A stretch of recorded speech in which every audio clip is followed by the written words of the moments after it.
Oimore nyakorom gajuang en geno mar nirio makare machiegni ahinya chendo en rameny piny chieng' wuok tich tarik 8 dwe mar 9 2025 matho osebedo kotimore odiochieng' ma kawuono nyakorom gajuang ka doho koro golo chik mar chungo chenro mano mar tiyo kod yo manyasani ng'iyo mar sirikal kata e-procurement nyaka bi ng'ad bura makamano kaachiel bende doho ong'ado kendo ochungo chenro no mar putno nyakorom gajuang mano yier jatend piny mar ng'iyo wechego mag chudo ne jogo manoyudo masira kata manoyudo omonj gi obila e kinde mag ng'anyo duto chenro ni mar rameny piny ka bang'e nyakorom gajuang wadhi bedo kanyo gi twak gi David Osiany mane en jalup jatend migao twak makama nyakorom gajuang obago kaluwore kod nindo mar jatelo mano Honorable Dalmas Otieno wadhi ng'iyo rapar mare to nobedo nade tije osebedo nade David Osiany achiel kuom jogo mabende yae kar chung'o bura no wadhigo kodgi mbaka nyakorom gajuang kod mbaka kotenre kod ngima mar Dalmas madaka machuok kende bang' weche manyien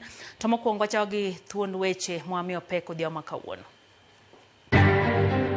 Any official who is not ready to work with us in e-procurement, they can as well leave. Doho ochungo chenro mar chuno ni nyiewo mag sirikal tim mana e yor mbui kaachiel gi chungo tije aput marango yore chulo ji ma oyudo midhiero e ng'anyo. Osemako ji mokalo 300. Thoth gi osetere kot. Mawach gi dhi mbele. Tend arita kwe Nairobi oyango ni medo jiwa pedha ne jonjore ma okok bomano kasani ma ok tin ne achije 300 kosemaki. E chenro makende kawuono wamenyo tend William Ruto higni 3 bang'e e sekta mar uchumi.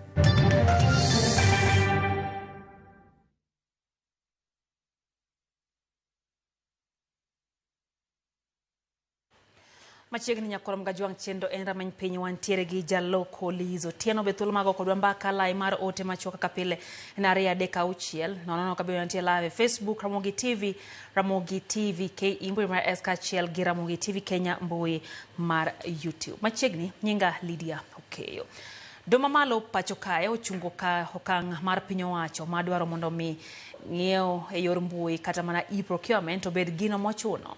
Do bende ochungo chenro mar tije aput manyocha chao muma ne chako nono yore mag chulo jogo mano midhiere e ndalo mag ng'anyo. Jafwambo marwa Efi Nyakidi ntiere kod ler.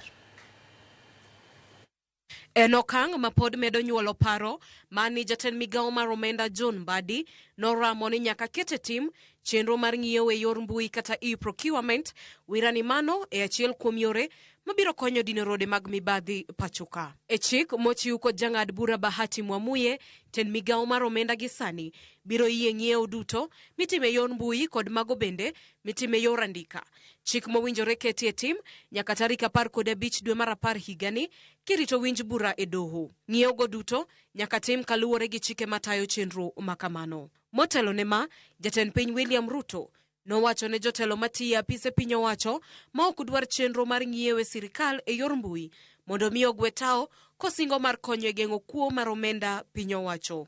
Komachielo, doho mamalo ma Kirinyaga bende ochungo keto e tim okang' ma jatend piny William Ruto chuga put mabiro tayo chenro machulo jogo mano yudo hinyruok e kinde ng'anyo chakre higa 2017 kod jogo mano wito wedegi. Kaluwore gi chik ma jang'ad bura Kizito Magare, jokanyo mag apudno ok nyal dhi nyime gi tich moro amora nyaka kanyo mawinj ng'ur manochwal e doho. Burano ibiro winj tarik 6 dwe mar 10 higani. Apudno ma bende nochamo muma juma mokalo nigi kwan duto mar ji 18 kotele kod Profesa Makau Mutua kaka jakom kod jatend riwruoge okinde pachoka Faith Odhiambo kaka jalupne. Efi Nyakidi, Ramogi TV, Nairobi. Gavana ma Nairobi Johnson Sakaja okwayo jodak ma Nairobi mondo ogo report kapo ni gineno jonjore maketho ler mag taya kod mwandu sirikal mayudre chuny boma ma Nairobi. Mowacho ni timo kod wang' teko kod jogo mageto nyayo nok mar arita e chuny boma ma Nairobi. Komishona mar arita morito gwenge ma Nairobi Gilbert Kitio bende okwayo jopiny mondo oriw sirikal lwedo e chenro manyien mag jiwo kwe e boma ma Nairobi moting'o keto teyni manyien kod medo pedha mag obila e chuny boma. Our electrical team, together with security team, has been observing the different streets where there have been cases of darkness. These are streets that have street lights. These are streets that have installations. But a few individuals have been sabotaging, and that is one of the points we will show you, including tapping onto the power grid by Kenya Power and the county. We want to tell Nairobians and the people of, those who come to the CBD, that there is a number through which we can report such incidences. Because it is very deliberate to create darkness where the county has provided lighting through your money, so that in the cover of that darkness, people are attacked. And there are various sections that we've seen that happening. In fact, in some instances, we've had public officers attacked when they come to address that issue. Security is not a preserve of the national government. Neither is it for the county government. Security is for us all. The national government, the county government, the business people who are the owners of the town, our common wananchi, and everybody else must collaborate in this matter of security. Komanda mar obila ma Nairobi Central Philemon Otieno oyango ni gisema ko jonjore mohewo 300 ewi ripode mag njore mayande jopiny ywak ne omako chuny boma ma Nairobi. E twak mare gi Ramogi TV, Philemon lero ni ng'eny jonjore go magin rawere matindo osebedo kabwogo jopiny kod pala kamoko bende bwogo chwoyo jopiny kod sandan magi kwanyo e taka. Chakre ripode gibi osemako ji mokalo 300. Thoth gi osetere kot ma wach gi dhi mbele, to nitie moko ma jogo mane gimayo kano yudo gima no magi to wacho ni ok gidwa dhi gi kes mbele nikech giseyudo gima no magi. Koro jogo bende nitie mwawe cash bail. Tiende ni gichiwo pesa, koro twe pesa kar mondo gin gibed ka giwuotho oko. Moko ting'o pala, moko nigi syringe kaka iwacho no, to gin na joma dwa mecho. To koro gima wadwa nyiso ni wawuotha kuma ler nitie, kendo ka waneno gi to wawacho ni nyithindo go ni kamoro kanyo to gichokore nikech ok gitim kendgi. Ok en nyathi achiel manyalo biro kende, nyaka bede gi moko 2-3. Skul nyiri ma St. George's Bore Nairobi koro olora poya tok jopuonjre bedo marori kendo ng'anyo. Wachore ni chal makamano nokel kod tim mar japuonj moro chwado achiel kuom jopuonjre kendo okelo ne hinyruok. Tend skul nowacho ni okang' mar loro skul gi sani en mar chiwo thuolo makare mar timo nonro kendo fwenyo adieri ewi gino manotimore kendo miyo jopuonjre ng'anyo.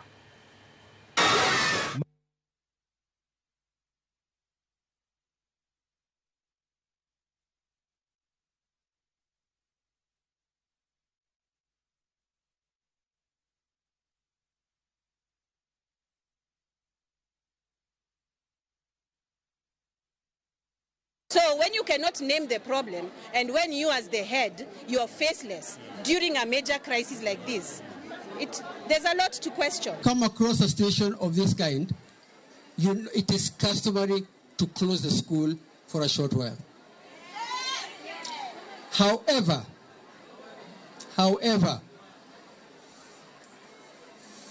those that wish to remain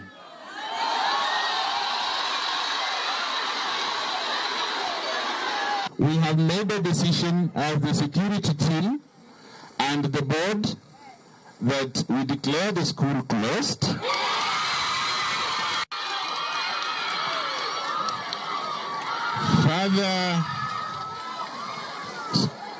Further communication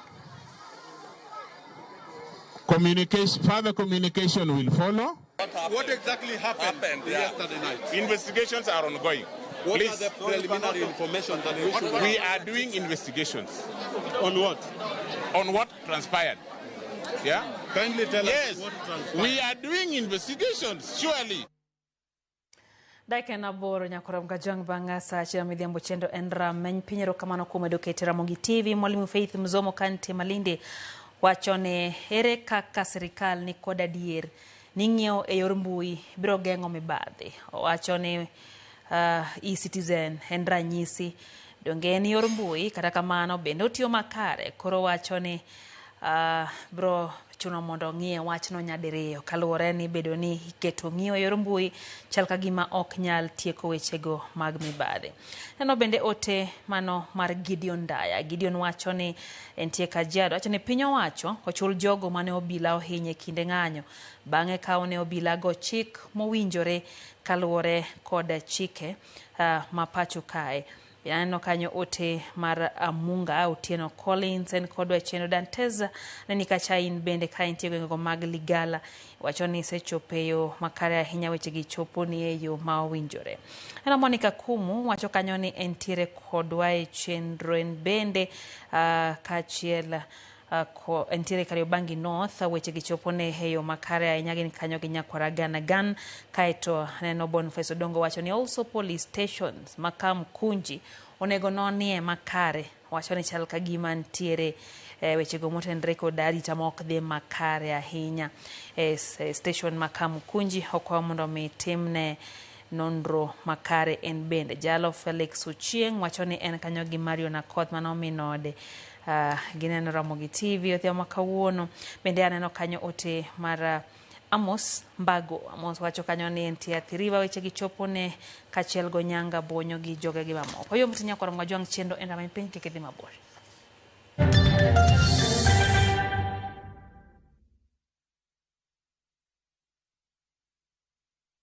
Saa zingine mambo kupata bila plan. Gas ndio imeisha, landlord akuache upumue, mtoto ni mgonjwa na bado ni mid-month. Usijibox kwa noma.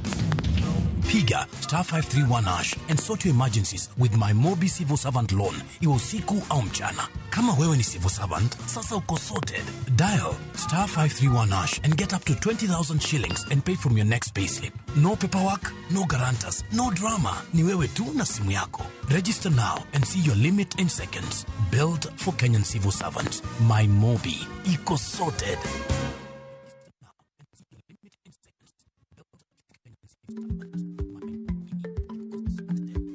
Chako chon loyo dhi kajuoga. Ma tiende ni bedo gi ikruok momondo geng'o masiche kod midhiero mang'eny mabiro e ngima dhano.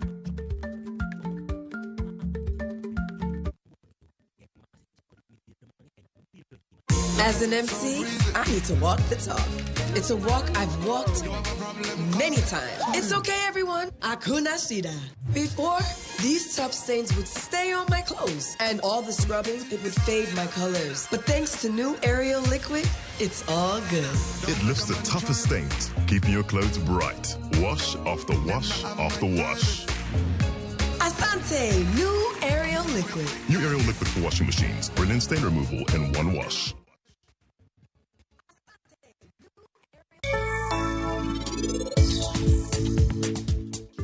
Apenje gimoro. Enango? Penja. Bende in imor gi tim arusni? Inspector Winja, nyathi gi maparino ohera gi chunye te. Nyako machielo manitino, iye wang' mana nikech an ahero nyamin gi. To ene mano miyo wan ji ariyo wawere. Odiochieng' ma in ibiro ng'eyo adiera te. An gadier ni ibiro wang' koda. An ok agomb kata no odiochieng' no chopi. Mayie yawa, inirwakri maber ahinya kawuono. Inidhi arus mar ng'awa. Buy Smarter Bundle today. Dial *544# or use my Airtel app. Na bado tuna grow. Asanteni wa Kenya.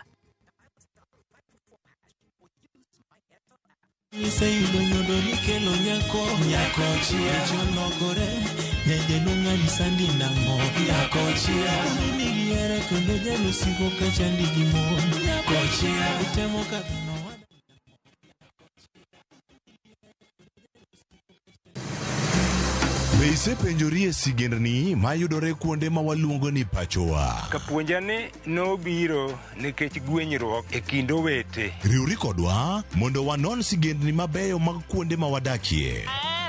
Nera nitie. Ninyuo kong'o kacha niluongo ni kilap joko wili. Kochakore bombe madongo nyaka e gwenge ma iye. Otusenge en piny joimbo mar oganda iluongo Wasenge. Ng'e gigo mamiyo oganda ka oganda bedo mopogore. Nueng'o ma wan godo ka en mar kunyo goldi. Urudi. En kama ji duoge ji ok lal. Ng'e weche mane osekalo. Chon chande lweny nitie kor gweng'. Rwako sigendni mag kuonde ma wadakie. Iwacho ni kibedo piny e kom, kineno ng'ama lwete fuare kama mano nyiso ni jakano mulo ka pigo osechopo e bwo mesa. Ng'e gwengewa chieng' tich ariyo saa 3 otieno mana e Ramogi TV.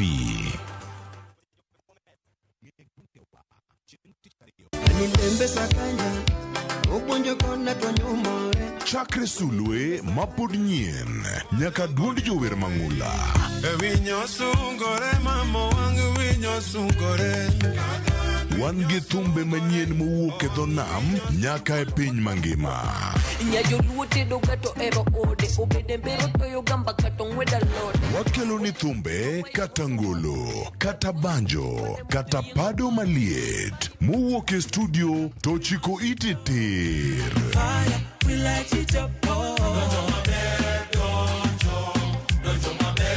Mami thuolo mar winjo duol kod wach mopogore opogore.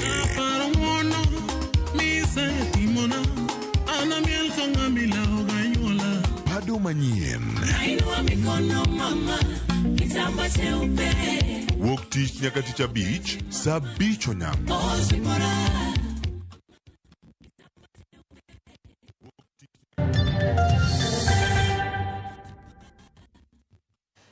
Machiegni kendo Nyakuram Gajuang, apisa mochung' ne weche mag somo e kar chung' od bura ma Jomvu Mombasa ochiwo siem ne jonyuol e wi chwalo nyithindo ma kuom skunde mag ji giwegi ma ok opuodhi kod piny owacho.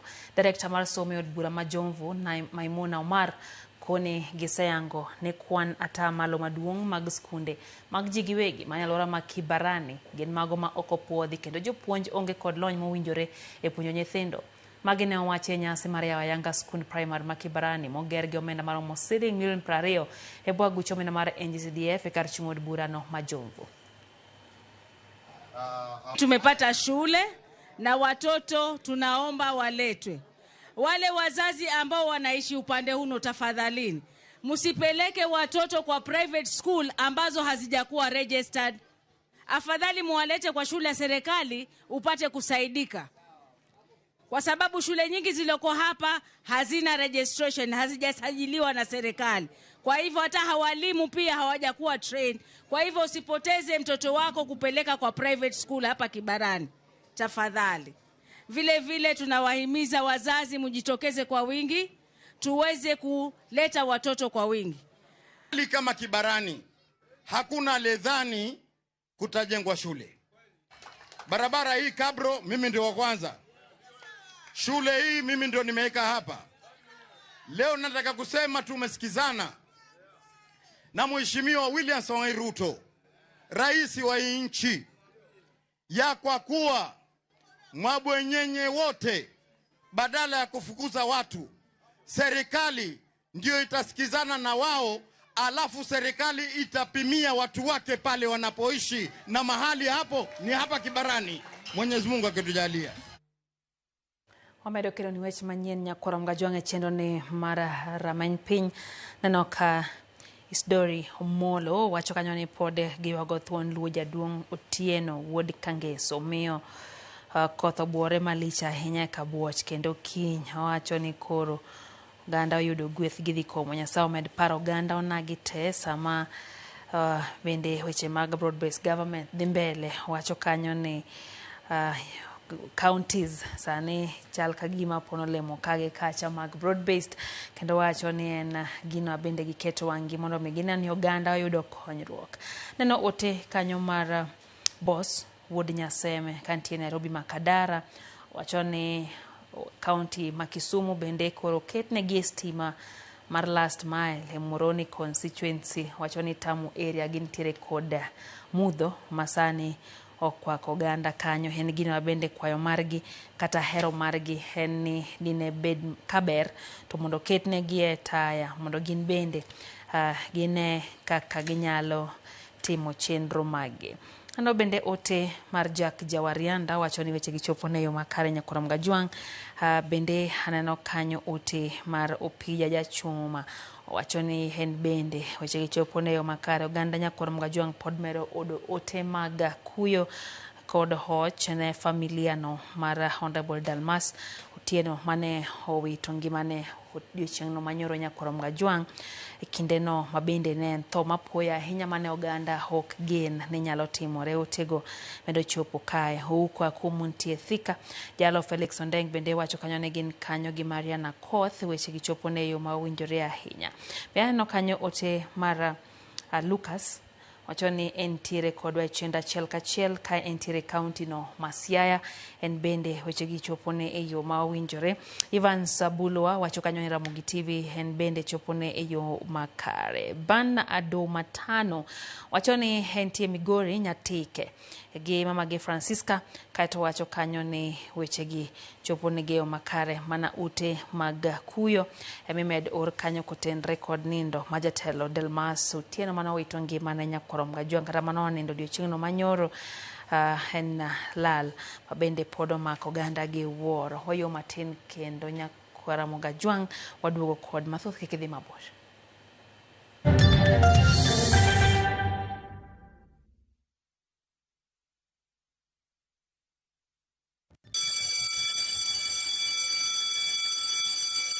Back to school is here. Citizen Duka has everything your child needs at unbeatable prices. Scientific calculator at only 1,275 shillings, down from 1,399 shillings. Transparent clipboard at 175 shillings, down from 290 shillings. Mathematical set at just 215 shillings, down from 300 shillings. And color pencils at only 105 shillings, down from 200 shillings. All delivered straight to your doorstep. Shop now on www.citizenduka.com or on the View Sasa app. Citizen Duka, the home of discounts. Citizen Duka, the home of discounts.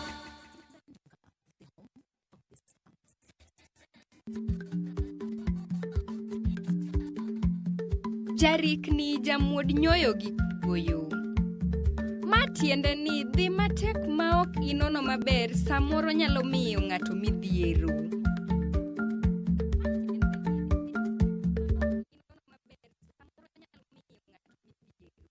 Royal Mabati Factory Limited dier mar lando ni nengo gore piny ahinya. Corrugated kod box profile sani uso ceiling 450 e mita ka mita. Brick tile kuom ceiling 456 ka Roman tile e ceiling 500. Bed gi chuny mokwe ka wakelo ni mabati nyaka e odi kata dalani. Gochna sani kokalo e namba 0722 63 83 83. Introducing Wigo, your trusted ride. The ride with the most reliable, verified, efficient and transparent drivers. With fabulous cashback incentives for passengers, each trip on Wigo feels like an upgrade. Download Wigo from Play Store or App Store or SMS Wigo to 20425 and ride with confidence. Wigo, let's go.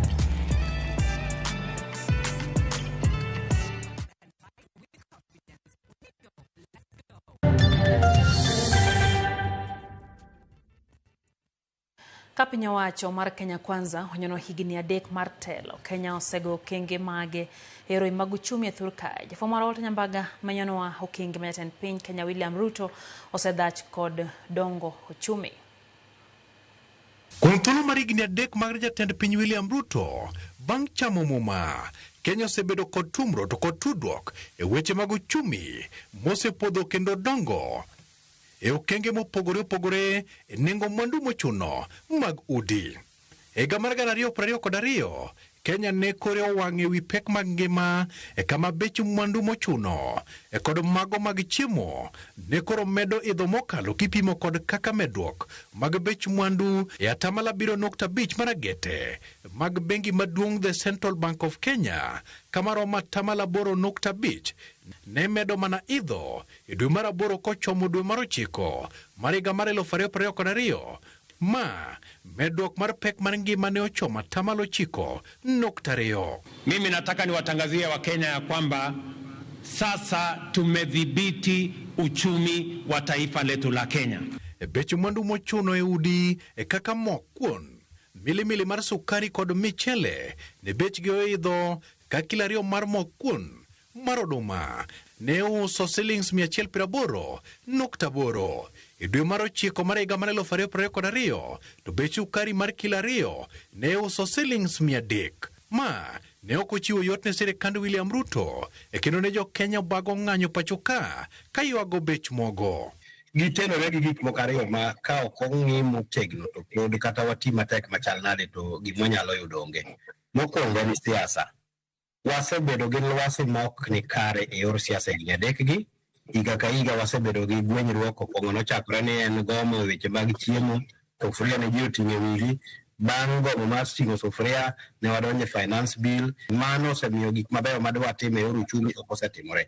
Higni adek bang'e, medruok mar mwandu chung' mongirore 3.8 kipimo kod bengi maduong' Thurka, the Central Bank of Kenya, e agete mar nus higa.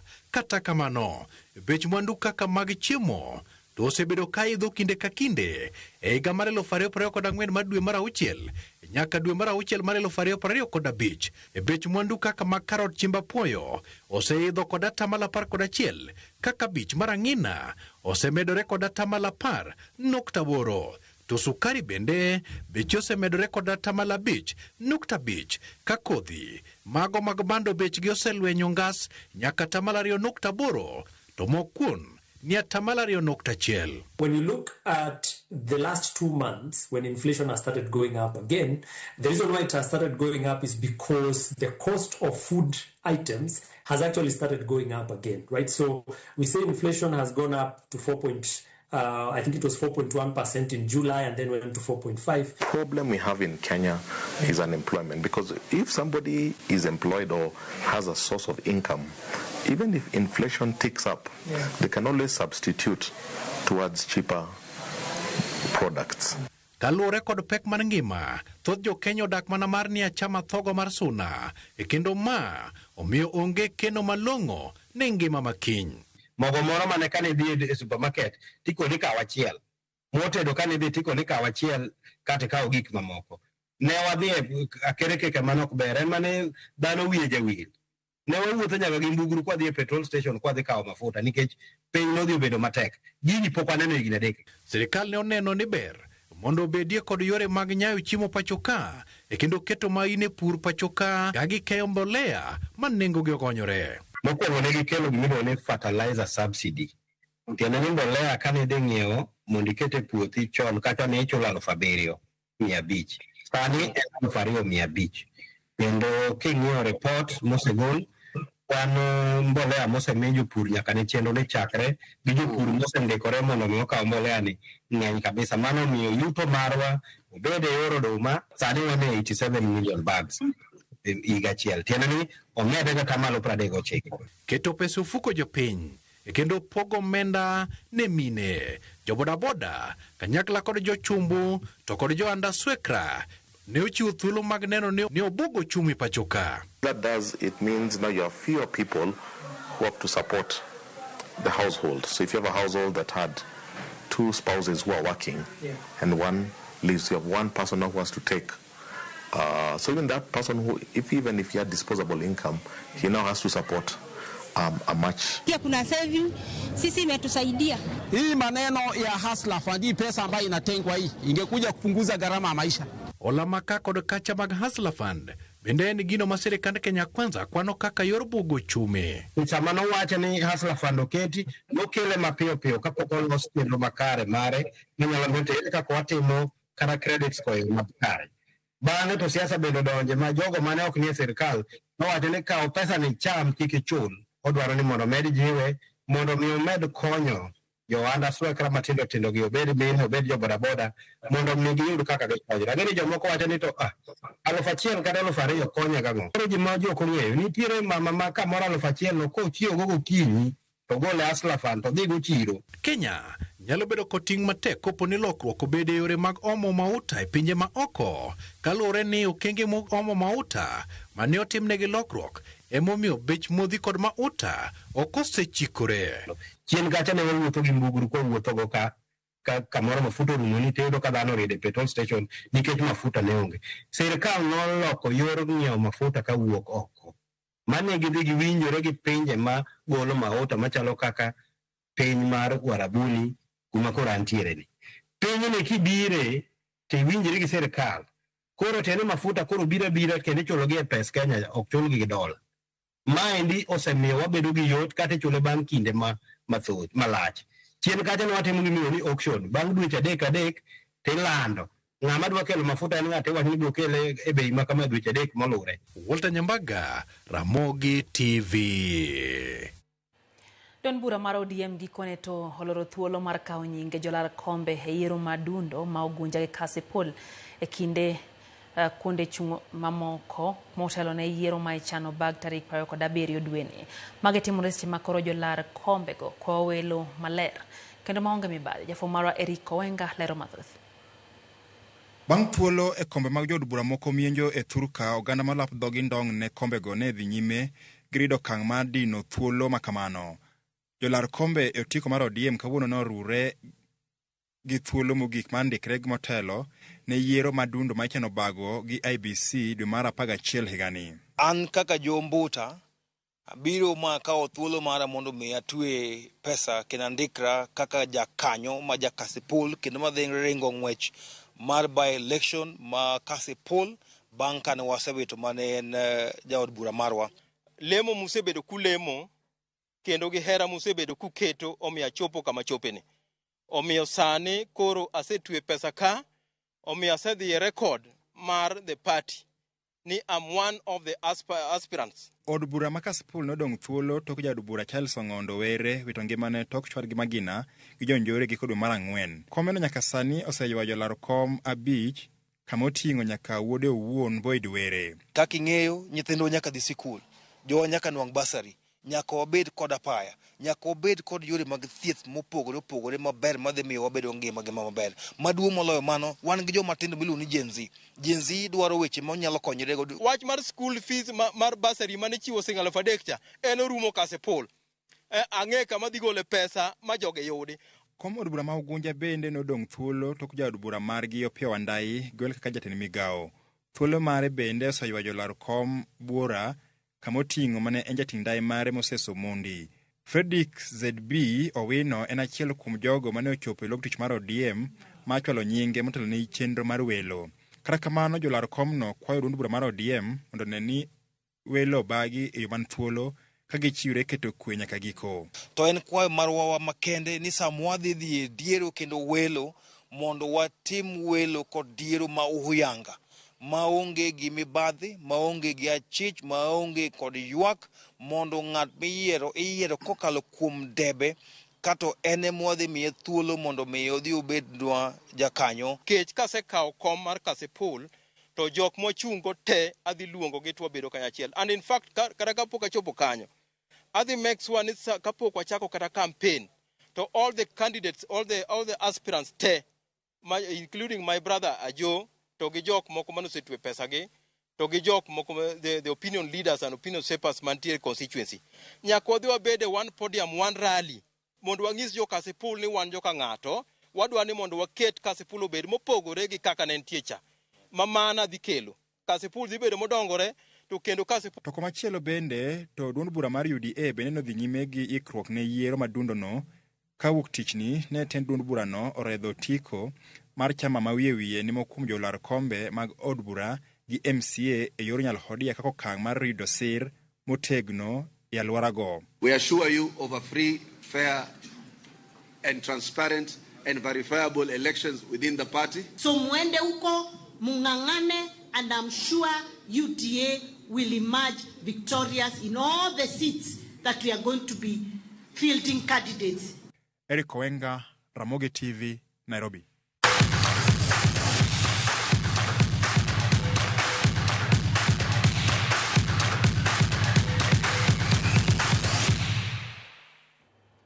Club mar rugby mar Kisumu Rugby Football Club komakore gi tend county ma Kisumu nyiso ikruok margi motelo ne tuke mag rugby tielo mar Dala Sevens ma ochane kinde 14 dwe ni alap ma Omboleo Showground Kisumu. Kane giwuoto kromo gi gavana ma Kisumu Professor Anyang' Nyong'o, jotend club mar Kisumu Rugby nowacho ni chenro mag dongo tuke mag rugby e kind rawere ka gilalo ni rawere biro bedo gi tuke margi chieng' tich abich motelo ne tuke mag klepe madongo. Tend county ma Kisumu kotane kod gavana Nyong'o ne nosingo mar wuotho kanyakla gi jobag tukegi kendo chiwo arita makare e kinde ma tukegi biro dhi nyime. Ma en tielo mogik e lig mar rugby e pacho ka. Kamigoyo mpira to wang' ne wadwa picha go iluongo ni rugby kisungu ma jomotegno man gago gi ema nyalo goyo kaka nyani. Uwinjo wach no, miyo warwako ubi une mpira ni malich ahinya. Tim madongo dongo e Kenya kaka biro ga mondo gibi gigo gini jomolo to be miyo kumba omiyo warwako kanyo geso mabiro ni kuhie chopi. So apart from that, we also have an age grade bit of it. So on Friday, the 12th of September, we'll have a kids rugby. We're really focusing on making sure we empower kids early to play rugby. So atakuwa at Kisumu Polytechnic, mkuje support our kids also. To waikore, nitie arita maber, kendo nitie chiemo mang'eny, kendo nitie tuke mang'eny. Costa Ojwang' donjo kanyo, kendo bro medo miyo budhono bedo maber zaidi. Kendo on Sunday bang' tuke wan gi Odongo Swag be biro kanyo warwako udala. Tim Kenya Harambee Stars biro rakore gi tim mar Seychelles odiochieng' ma kiny alap ma Moi Stadium Kasarani e tuke mag manyo tiko tuke pinje mangima. Tielo mokwongo Harambee Stars nolo tim mar Seychelles gonde 5-0 kata kamano lokruok osebedo e timno masani itawo gi kocha Benny McCarthy. Kenya donje tugo ni tok tim mar Gambia lo gi 3-1 tich abich mokalo. Kenya nyaka koro sane omako thuolo mar 5 e chung' mar timbe Group F, group ma otele gi tim mar Ivory Coast mantigi points 19 tok tuke 7. If tomorrow they come with a completely different mindset and we go into the match with a frame of mind that we should be winning this game, we only create big problems for ourselves. So we respect every opponent that we play, whether you Ivory Coast or whether you Seychelles. We give you the respect that you deserve. And then when the match starts, then I want my players to be really switched on and really go for it, because obviously every game is an opportunity to learn and better yourself and improve. Players are focused on the match itself, not on the spectators, which hopefully will be an advantage to the Kenya, especially you've lost your previous match and looking forward to win against Seychelles. If the players are focused tomorrow, I think we would provide a better performance in this second match. I think every player wants to redeem himself, and it's an opportunity even us for the whole team to redeem ourselves, to bring back the hope, So I think it's another opportunity yenye tutatumia ku bring back the confidence ya mafans na pia tusiwa disappoint tena kesho.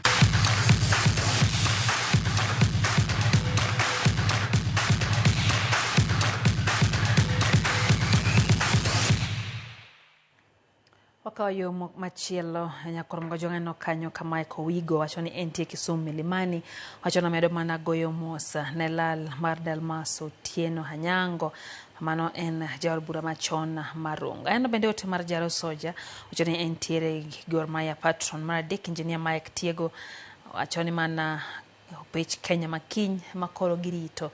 Iwinjo ka jotugo wacho kanyo ni en thuolo makoro gidwaro goyo mos na johera magi mabendo osebedo kanano lal. Erokamano ahinya Green Army Chief. En bende kanyo ote mar Obilo Derrick, director mar Conmis Academy Kabondo, wacho kanyo ni entie kodwa chenro wacho ni mos ahinya kuom tho mar mane en jaod bura Marongo Dalmas Otieno. Nyasaye mondo familia kendo ket chunye kama kare.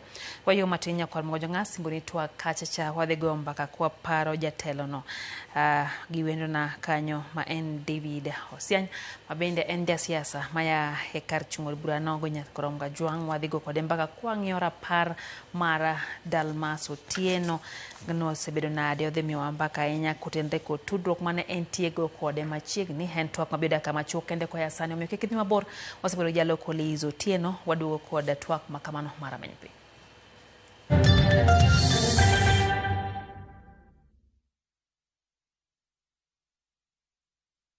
Introducing Wigo, your trusted ride. The ride with the most reliable, verified, efficient and transparent drivers. With fabulous cashback incentives for passengers, each trip on Wigo feels like an upgrade. Download Wigo from Play Store or App Store or SMS Wigo to 20425 and ride with confidence. Wigo, let's go.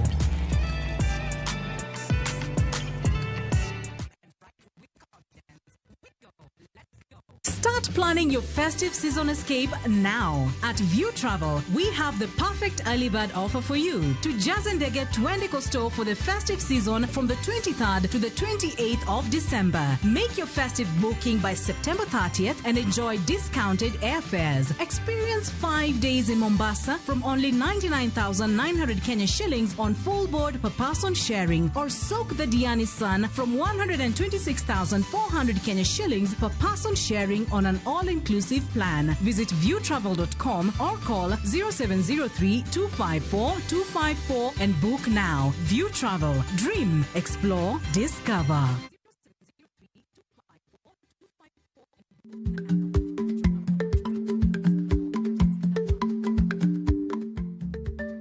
Dhako muol kadonjo, matiende ni, bedo ni ng'ato ling e kinde ma owendo, ok ofulo ni omuol. Samoro en kod kido mamoko.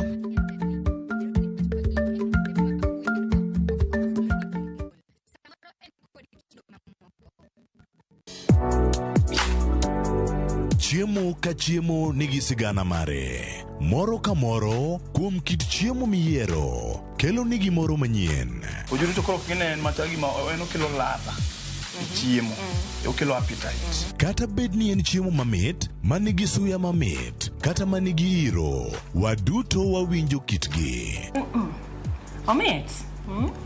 Kochakore chuny pacho nyaka e Kenya mangima, wakelonu kit chiemo mopogore opogore, sigendni ma ok ong'ere koda timbe machon. Aleya en ringo mawanyeo walire to wakete gi chumbi. Kokalo kuom chiemo ka chiemo, biuru e wuodh ng'eyo kit chiemo, kit timbe kod tudruok. Tedo gi chiemo kod Jailieta, tich adek ka tich adek, sari okinyi, mana e Ramogi TV.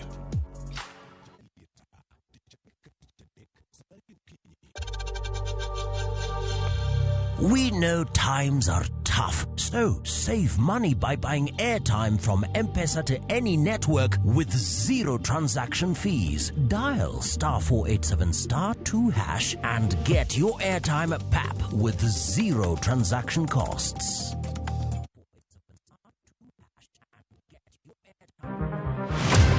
Chal mar pinywa en gima ichiko e mbaka ma wabedo godo kanyachiel. Okoripo bed ni warito Trevor nyaka issue obedie. Nikech leadership is not just felt in a crisis. Chakre wach yuto nyaka somo, wach telo nyaka ngima mapile. Jopiny dwaro ni ong'e strategy kaka ng'ani dok dala. Owe ponde toka gwam. Penjo madongo dwaro duoko makare. Wachiwo duol maduong' ahinya. Jotelo, jotim nonro kod jogo matemo kelo lokruok. Kitwa mokwongo number 1 en ng'iyo kaka warito kendo wakonyo jopiny. Omiyo ka joka dhi marach to nyaka koro wanyisgi. Dwarore ni wang'e, wapenjre penjo kendo wayud duoko.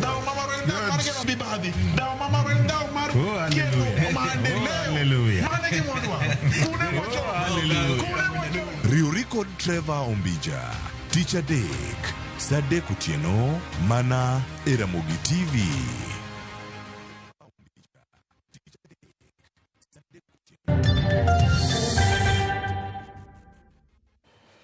Machiegni kendo nyakuronga jwang' odonje kidieny mar ariyo mar amany piny nasingo ni twak kama bende pod en kuyo ne jogo maya kar chung' od bura Marongo kaunti ya Migori kaachiel kod Kenya mangima kaluwore kod lal kara nindo mar jatelo no jaod bura machon marongo bende ne en jatend migepe mopogore opogore e sirikende mokadho Honorable Dalmas Otieno. Antiere kae gi David Osiega bende obedo gi tudo machiegni ahinya jatelo Nyakwaro Mgajwang' wadwar ng'iye kaka wuodhe nobedo ka bende waparo ngimane kaka nobedo machiegni ahinya David. Erokamano ahinya Lydia. Mose Nyakwaro Mgajwang' wasebudho ni matin.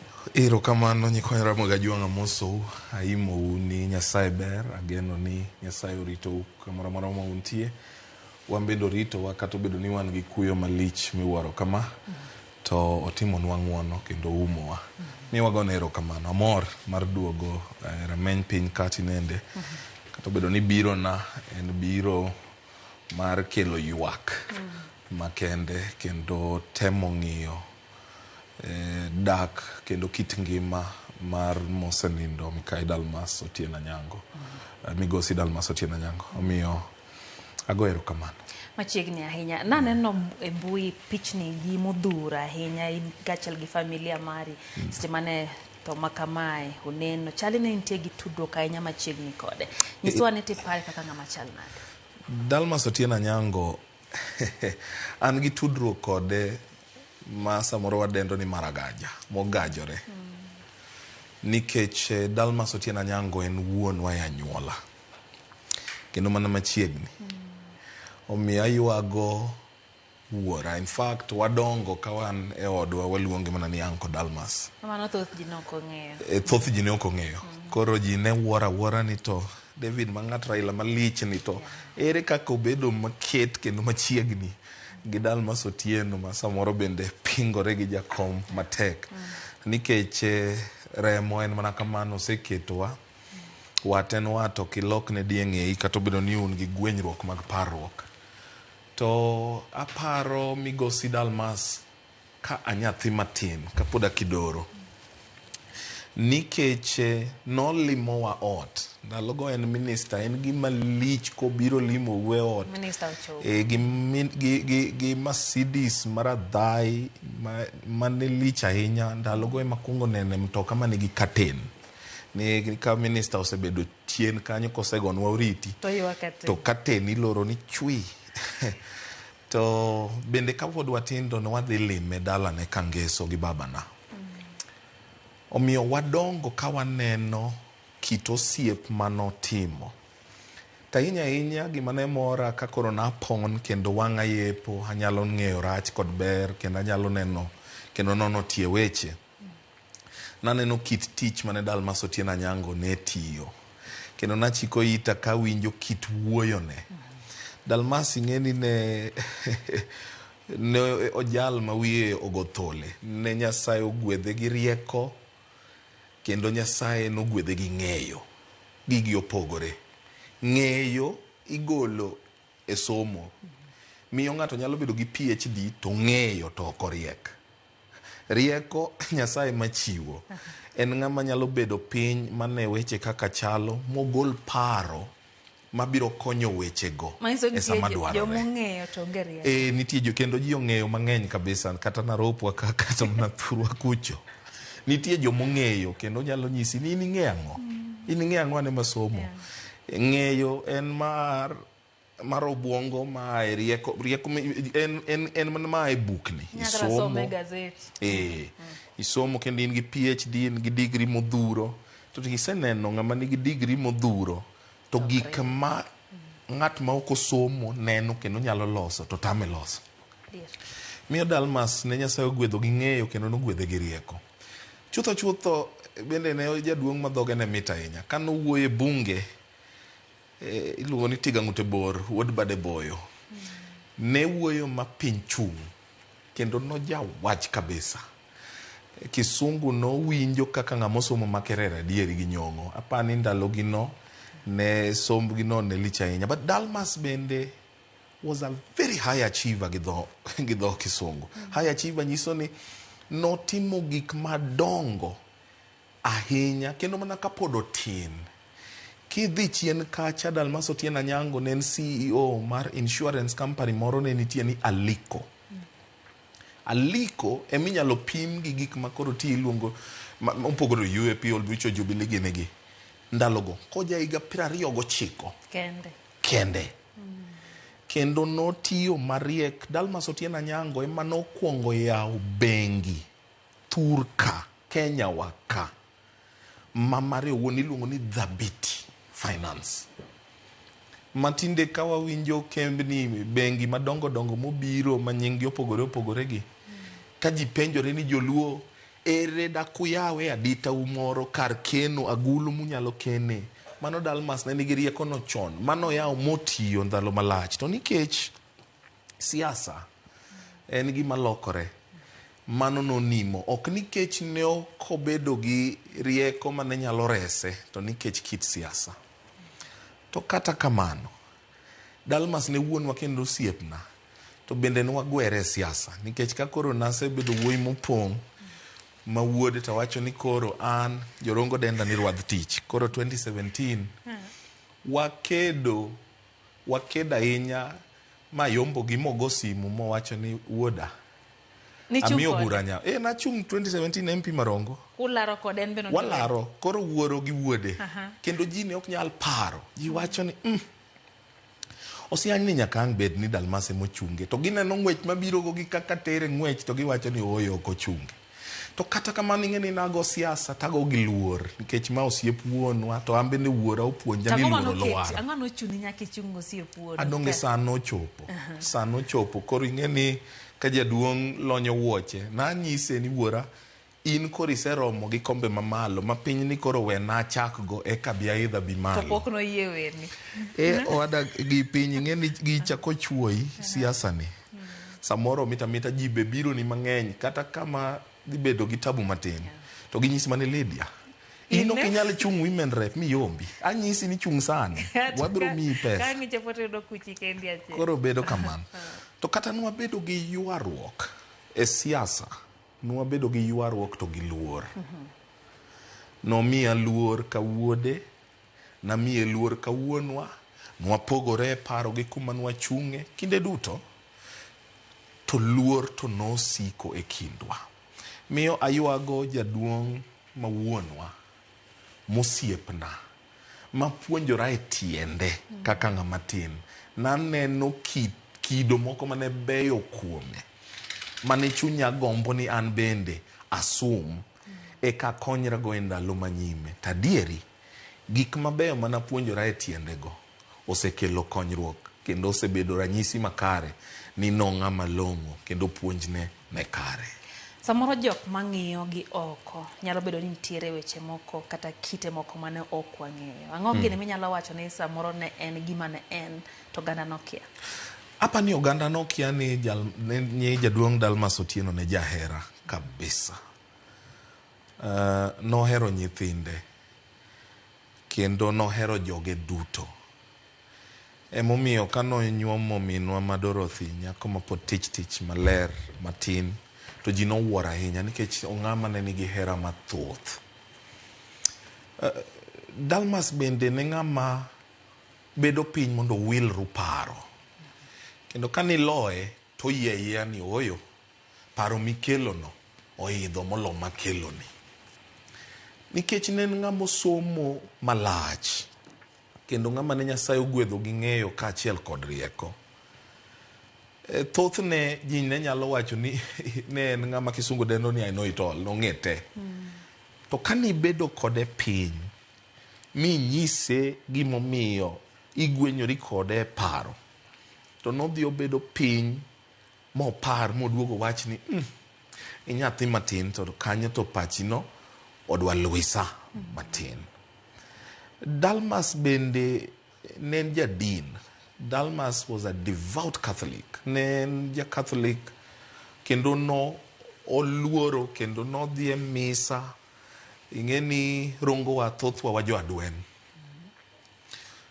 To mondo ne jigo ne kura nyadinuoya kata ko ja-adwen kamano.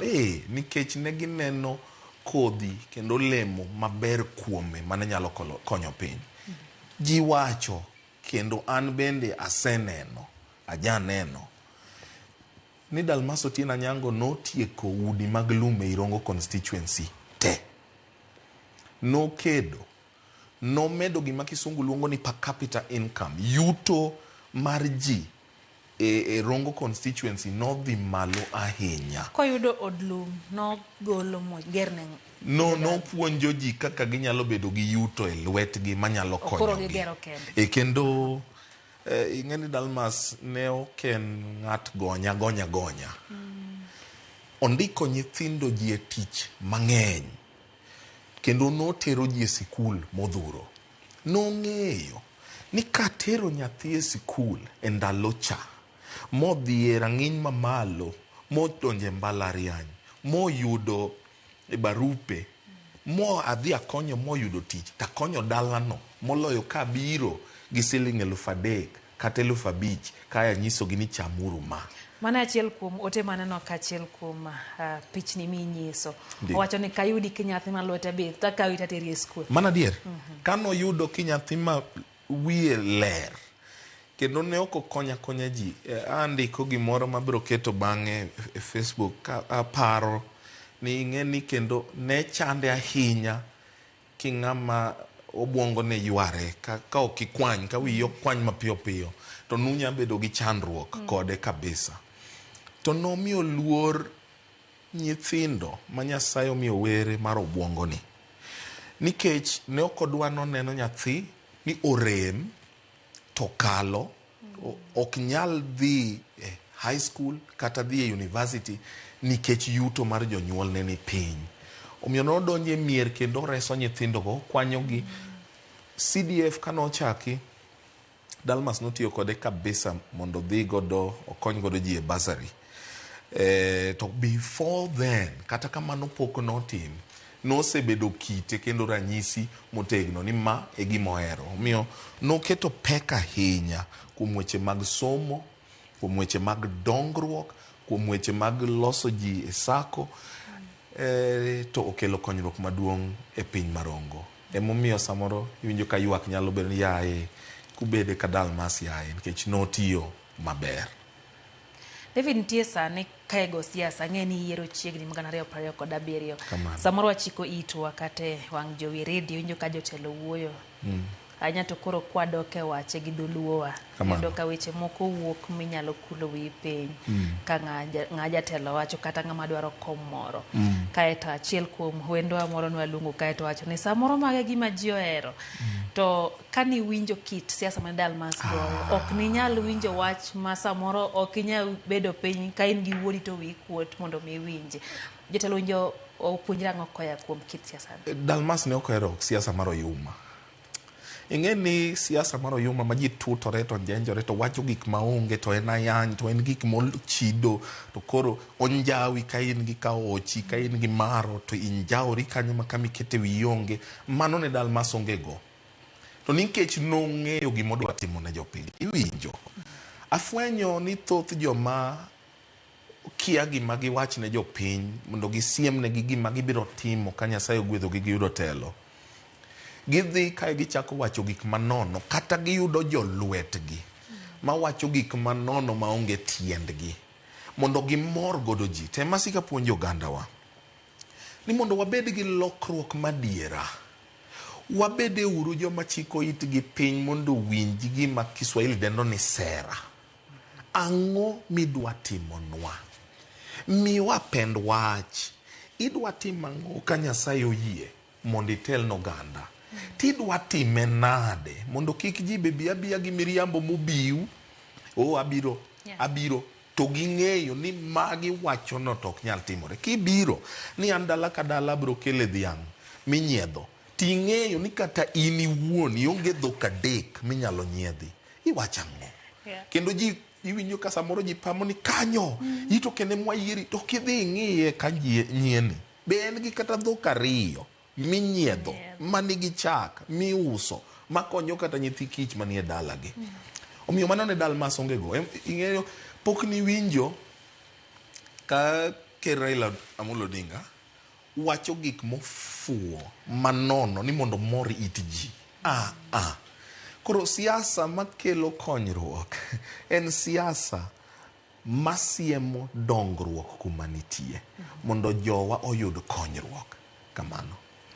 Nitiere bende pogruok e siasa ndalo moko wuok kanyo gi riwruok mar Kalausi bende ne ochacho piny ahinya ne en paro moro ma item gol mane temo mondo bed miye ODM challenge matin kar kocha to onge chieng' mane nya yudo kowache weche moko maricho ere kaka josiasa winjo bed ne handle differences kata gibed ne ging'iyo yore mag kelo winjruok kinde magin kod paro mopogore e yor siasa kata kamano chuno ni nya pod gine siasa ka pod kine girom kawuono yudo ka ng'ato wuok e duond bura kodhi kocha to chako bayo weche moko mok ni kare ing'e ni ji nyaka ng'e ni nyaka wapiem ure paro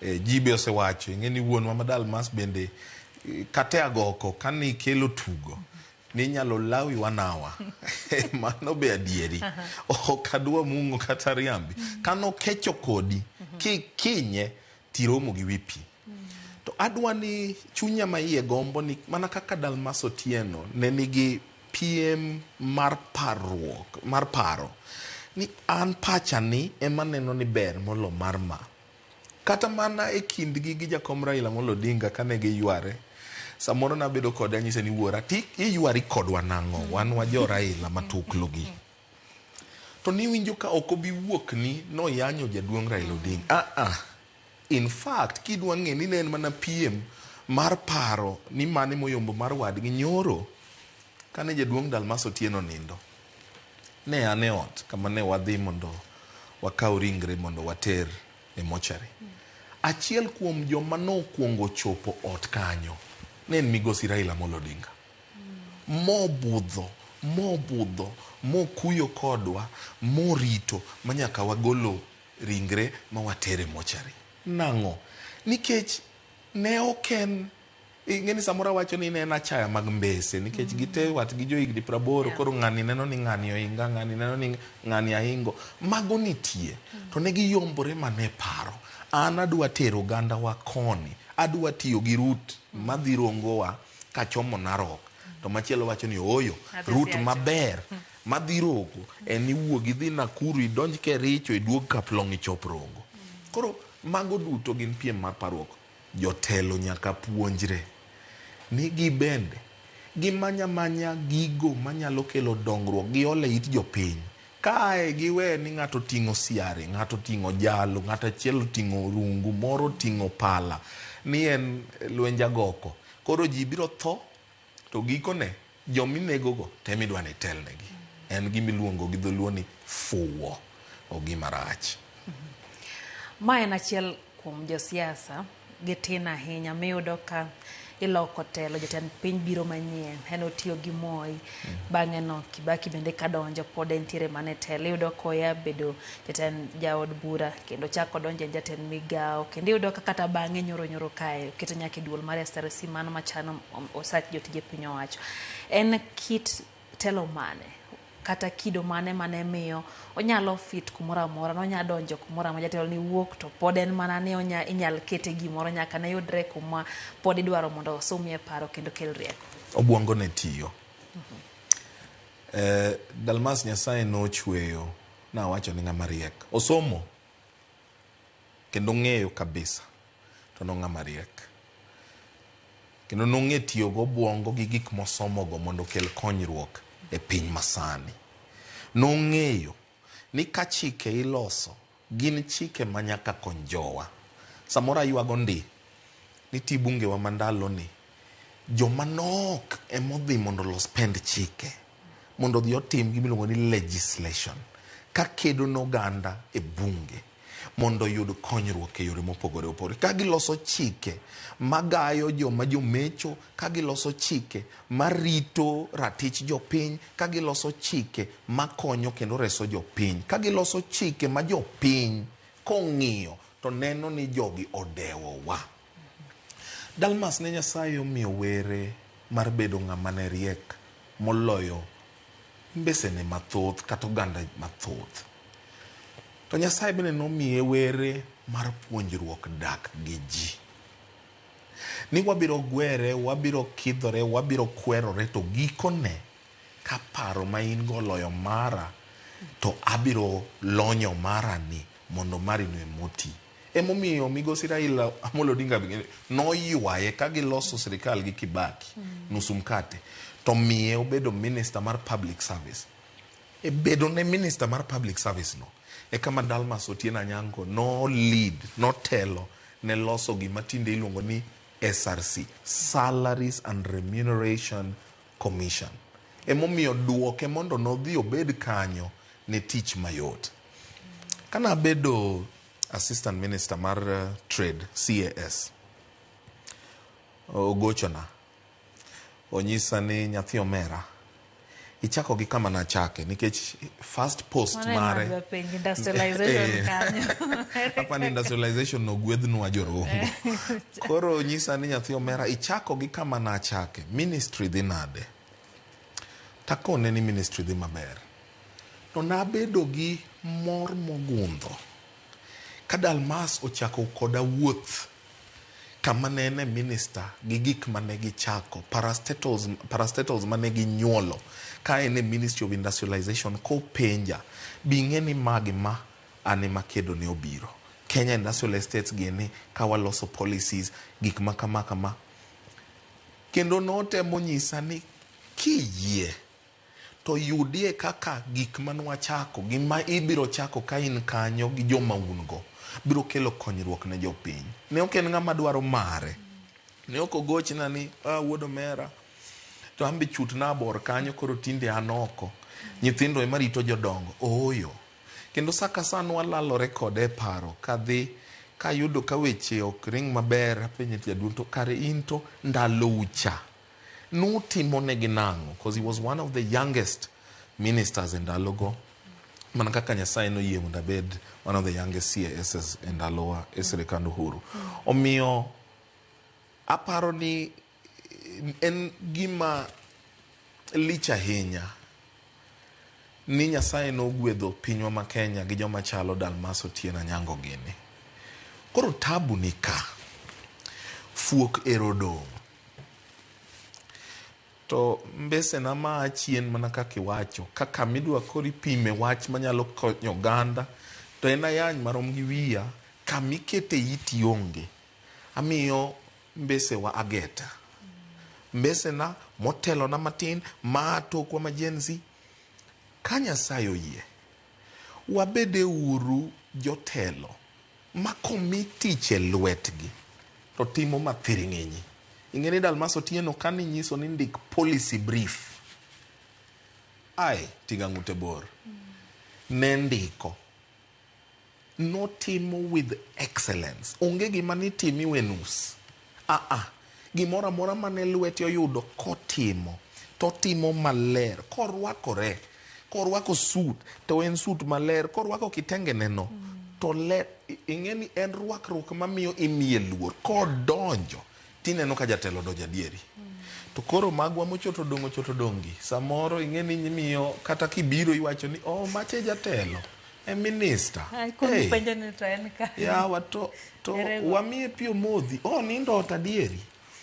Omiyo wamiuru telo luor matelo onego obedgo kaka jomosetelo nyimwa ka jaduong' Dalmas Otieno gini nosetimo. Adieri nitiere makosa manegi timo maricho be wanon ka wawe. Okadwar wacho ka ni koro ne en maneno wadgi Maria Mtakatifu embe ne en gi nyaune, ne en gi meke mane ok beyo, ne en gi meke mane ok onego watim. Mage maricho ma wang'ego gi ma ung'ego weuru mabeyo nikech thothne kiketo ji ratil Lydia kidwa ng'e ng'ama ber tiketo e ratil iketo berne koni gi rachne koni.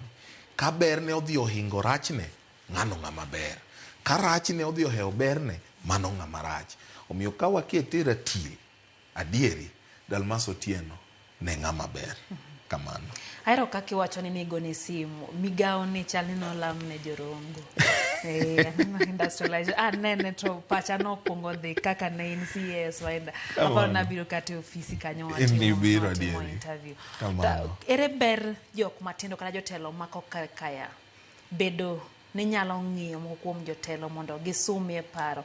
Sani yudo ka ang'eyo ng'eny, awinjo kichako gi ng'eyo nitie gi rieko. Ang'eyo sani ng'eny ahinya, kendo yudo ka kendo moko kuomgi none jogo oseti, kendo koro onge gima nyalo nyisogi. Wegi joma tindo de. Ing'e ni kisungu moro ahero ni generational mix. Nyiso ni kikruok mag joma tindo, joma nie diere gi joma dongo mondo kel konyruok ne piny. Ang'eyo chando jowa matindo, giparo ni yudo digri e gima lich mapok noyude piny ka. Giparo ni yudo masters e gima lichie, kendo ginyalo jaro joma ok osomo magiwach ni iting'e ang'o nikech oneno nong'eyo. Ginyalo paro ni lwar en fuwo ka gineno jomotelo nyimgi, moseneno madongo, mosebede malich, mosetimnegi malit. Gineno ni mago koro jomofuwo, kendo gineno ka koro gin ema gin gi rieko moro manyasani ma ginyalo kelo ma jomotelogo onge gimong'eyo. Adwa wacho kama, nyathi mabedo ng'amogen, kendo nyathi madwa gerore mondo miye luor chieng' obed ng'ato, nyaka puonjre kuto e tie joma dongo. Nikech kokuto kanyo, obiro puonjore ber, obiro puonjore rach, obiro puonjore teko, obiro puonjore nyao, obiro puonjore ni ere sama adikora to ere sama awuok apiaya. Obiro puonjore ni ere sama ithiane to ere sama ji ling'e. Biblos ok ofuwo ka wacho ni emomiyo ng'ama riek ling'a ling'a nikech piny rach. Nitie sama ling' ber malo duoko. To jowa matindo nyaka ng'e ni lwar en rieko. Koro ng'eyo neno kodhi onimo e tie lwar to somo, ong'iyo jomosetelo, ong'iyo gi machiegni, to biro yudo konyruok. Kana wuoyi matin e university, jaduong' William Ole Ntimama nohera kabisa. Noromo koda ka jakom Raila Odinga, to nohero nyiero, koro nwabedo kendo wanyiero. Nohera makanotho, you don't want to hear this, nowena Range Rover manyachon, mowena an. Negin ariyo, achiel nomiyo Katole Metito, machielo ane manomiya. Oluongi momiyo. Makanose nindo family ne obiro momiya. To ne okohera nikech nadhi nyise ni jaduong' gonya koro an marach. Adieri joma dito mosetelonwa gi kiyudo thuolo kodgi to gimoteri en jaduong' iwe anang'o to kendo ichak iwito gima duong'. Nahero bede tiende nikech kanadhi lime samoro aneno kaka ogo mbaka gi ji. Aneno kaka mirima samoro idho, machaka ne koduogo piny, ma ne kakotimore, ma som, ma wach ni bedo ng'ama duong' nigi puonj. Kawuona puonjora ni jomoko nyalo biro mosiepeni ma wang'i tiparo osiep kumoae, tidogi ling' iwacho ni oyo awegi kanyo. Nyasaye osegwedha, asebede tie migosi Raila Odinga.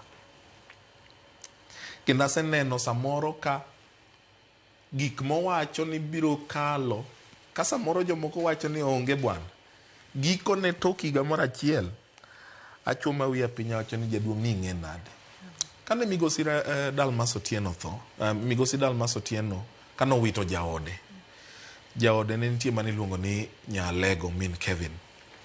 Kendo mane engine mar siasa mar Dalmas ndalo gi duto.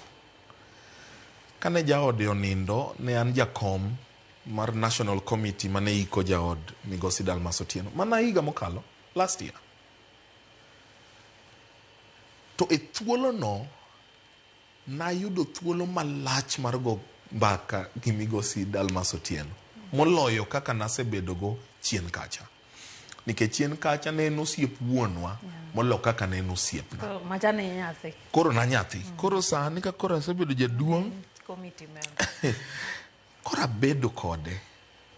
Te thuolo mane wan gi liel no, nanyalo mondo ka welo pok obiro mondo adhi ago kode mbaka. Awinji.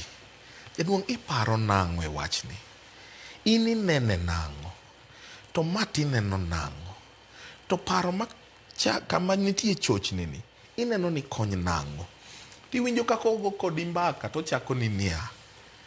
David, gima timore ni ng'eni notimore 1990 ka an minister. Koro ka nyathi monyuol 1990 koro dwa biro ni en ong'e kabisa. Ka ok odhi onime tie lwar to ok obi ng'e ni rieko mobiro gono noseteme igni maninyuole to notamore tiyo emomiyo ji nyalo dhi mopogore. To kata kamano ok adwar ni joma oti bende ocha nyithindo. Biblos ndiko jonyuol kik umi nyithindu chuny malit.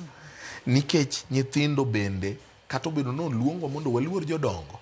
Jodongo bende nyaka chika itgi nikech jaduong' bi nyalo nyiso ni ChatGPT nitie to kia. To mano nyalo loyo gik moko mapiyo piyo. Omiyo ne joma tindo, ma jotelo, ka an gi mamoko wapuonjre uru miyo thuolo joma oseti mondo wayud rieko kuomgi. Nisa kanyo ni wang' dakika achiel kende wach mogik. Wach mogik adwa kowo kuyo na makende. Lal mar migosi Dalmas Otieno en lal maduong' kendo fuok maduong' miwuoro. To kata obedo ni waywak, tadwaro ni lal neno oyie mondo nyuol kodhi machielo mag jotelo mabro bedo joratiro, mabro bedo joma tiyo matek, mabro bedo joluoro, kendo mabro bedo joma manyo yo marieko nyalo konyogo piny. Ng'eyo en gima ber. Inyalo somo digri buora kata natimo PhD to mago kayiem ka onge rieko. Nikech Nyasaye makelo rieko. Alemo ne family mar jaduong' Dalmas, ne min Eddie, kachiel kod Dorothy, kachiel kod nyithinde duto, Kevin gini, moyudo lal maduong' ni. Jorongo manobedo ne gi tipo maduong'. Kachiel kod jo Migori County gi Kenya mangima. En lal maduong' to ndiko emanose timo singo. Tok higa 70 modong' gin mag thagruok. Nyasaye oket chunye kamokwe kendo walemo kodgi kamano. Amen. Nyakoram gajuang mano kanyo en David Osiany ma bende en jasiasa no osebedo jalup jatend migao ka bende winjo ni owacho ni gin gi tudruok machiegni ahinya gi mosenindo Honorable Dalmas Otieno. Mana kaka owacho omedo kwayo hocho makende ne familia ka bende no wasingo ni wabro luwo no weche gi machiegni ahinya bo nyiso kotendre kod chenro ma bende iloso kotendre kod kopo mare. Mano e tok maramanyi piny warom kono sa deke chenro maro imore nyinga Lydia Okelo.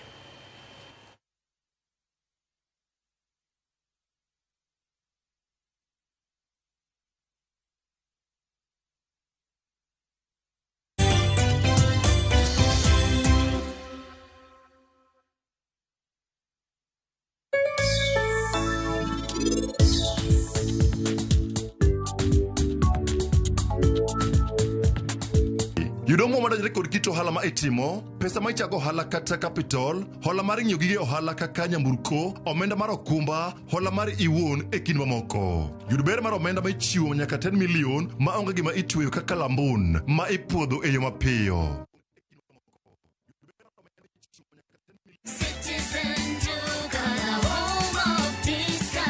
No queues, no heavy bags, no stress. Just shop on citizenduca.com and get everything delivered at your door. We deliver across